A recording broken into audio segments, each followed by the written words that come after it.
YouTube? This is Steve from Average Joe's Fantasy Football, and we've got your Week 9 start and sit video for the tight end position. Hopefully you guys have checked out our other start and sit videos to help you guys with your lineups this week. And of course, if you guys do have questions, whether it be start and sit or you have trade questions, because most deadlines are coming up soon, hit us up in the comments down below. Now, there are 4 teams on a bye. You've got the Lions, Jaguars, Broncos, and of course the 49ers. So there's some pretty decent tight ends not played this week that you not have to account for. And of course, any other things that, like most challenges have been, injuries, right? Those are things you've got to account for. Now, these are your starting obvious tight ends. I've got 3 here: Kelsey, Andrews, Hawkinson. That is the clear-cut obvious start at the tight end position. I know some people have some hesitation with Hawkinson because of the Kirk Cousins injury. I'm still going to put him in there because I still believe he'll have some value and get some targets his way. Now, the first tight end I recommend as a good start is going to be Jake Ferguson versus the Eagles. Ferguson is going into a matchup that I believe the Cowboys will have to pass to have any success against the Philadelphia Eagles. That Eagles run defense is great, not so much in the secondary. So with that said, Ferguson has an opportunity to have some success. Eagles are allowing 11 points to the tight end and about 50 yards a game in the air. One thing I will say, Ferguson has not seen the targets he was seeing earlier in the season, where he was getting about 7 to 8 targets a game. Recently, he's dropped down to about 2 to 4. And that's huge. A lot of it's because CeeDee Lamb has really grown and gotten better in this offense. Brandon Cooks is getting more involved. So that does play a factor. But I still think because of the red zone threat that Ferguson is, the safety valve, first down type of guy, this is going to be an opportunity for Ferguson to still continue. He had a great game last week, had 14 points. I still see success for him this week. Now, another tight end I like a lot this week is going to be Dalton Kincaid versus the Bengals. You could almost put him in the obvious because he hasn't quite earned it yet for me, though.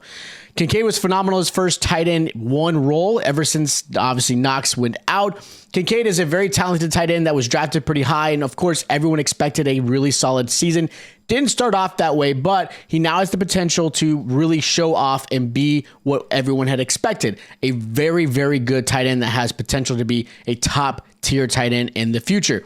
He's got that wide receiver type of skill set with a tight end body. They move him all over the field. He is still the third option. You still got Diggs, right?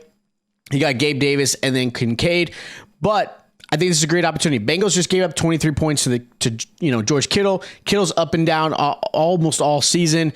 But this is a really good matchup. Bengals are allowing 12 points a game, 63 yards in the air. This is really good for Kincaid. He should be in your lineup.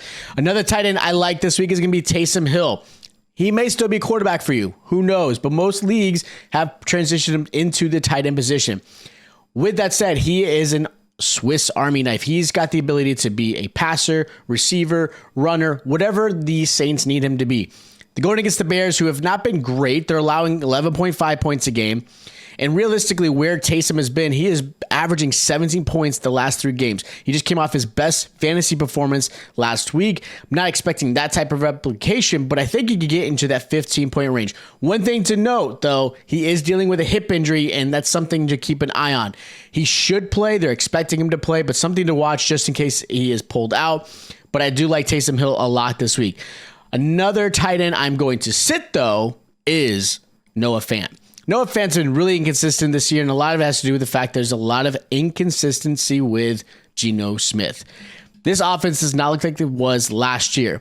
They're still, I feel, for whatever reason, figuring out who they are. Do they want to run with Walker and Charbonnet? Do they want to pass? Not really sure with this Seattle team.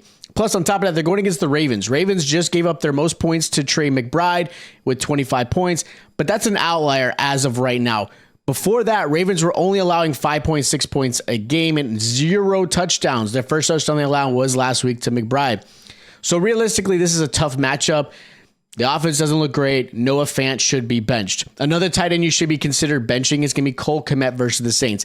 I get why you may not, right? There's not a lot of tight ends that's going to be available for you to play, so you're probably forced to play him in hopes that he's going to have a good game.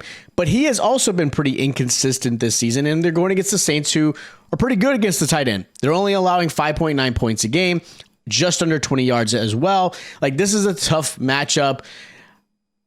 the biggest concern that I have, and the two reasons why I think I'm nervous with him, is really just the quarterback play and just his inconsistency. He is a great red zone threat. He may get some targets. I'm just not sure if there's going to be enough for him to have any value, so I'm going to sit him. The last guy I'm going to sit is Trey McBride versus the Browns. I get Trey McBride was probably one of the top waiver wires pickups this week, and he should have been, right? Like, he should have been. But with this matchup, I'm a little nervous. Like the Saints, they're pretty good at stopping the Browns are pretty good at stopping the tight ends. They're allowing under 20 yards a game. They have only allowing 6 points a game as well. So the matchup is really tough. And the two reasons why I'm nervous for Trey McBride, even though I like him for the rest of the season, is there's no more Dobbs. He's been traded. Clayton Tune is expected to be quarterback. Nothing's been announced for Kyler Murray.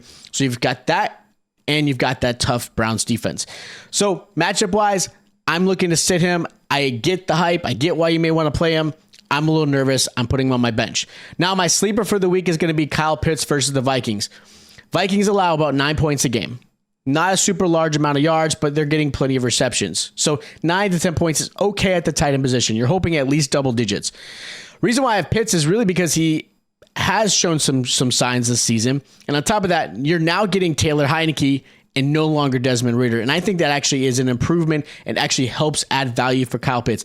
I get why you're maybe hesitant because, again, realistically, he's been second fiddle to Jonnu Smith. Jonnu Smith has really been the tight end one so far this season.